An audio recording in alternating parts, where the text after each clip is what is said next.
नमस्कार दोस्तों। आज हम आपके लिए श्री सत्यनारायण कथा पंचम अध्याय लेकर आए हैं। सूत जी बोले, हे ऋषियों, मैं और भी एक कथा सुनाता हूं, उसे भी ध्यानपूर्वक सुनो। प्रजापालन में लीन तुंगध्वज नाम का एक राजा था। उसने भी भगवान का प्रसाद त्याग कर बहुत ही दुख सहन किया। एक बार वन में जाकर वन्य पशुओं को मारकर वह बड़ के पेड़ के नीचे आया। वहां उसने ग्वालों को भक्तिभाव से अपने बंधुओं सहित सत्यनारायण भगवान का पूजन करते देखा।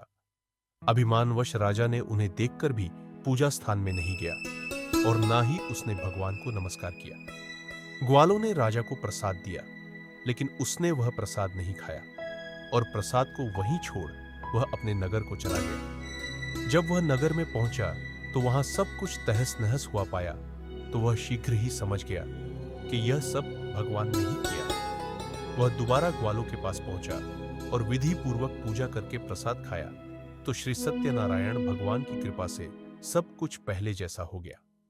दीर्घ काल तक सुख भोगने के बाद मरणोपरांत उसे स्वर्गलोक की प्राप्ति हुई।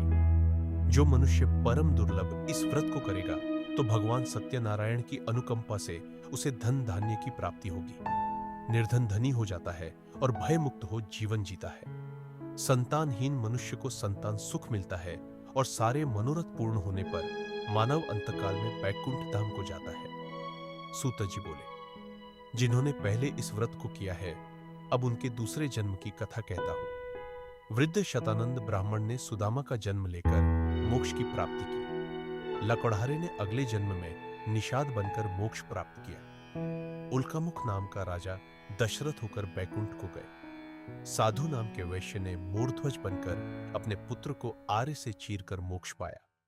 महाराज तुंगध्वज ने स्वयंभू होकर भगवान में भक्तियुक्त होकर मोक्ष पाया। इति श्री सत्यनारायण व्रत कथा का पंचम अध्याय संपूर्ण।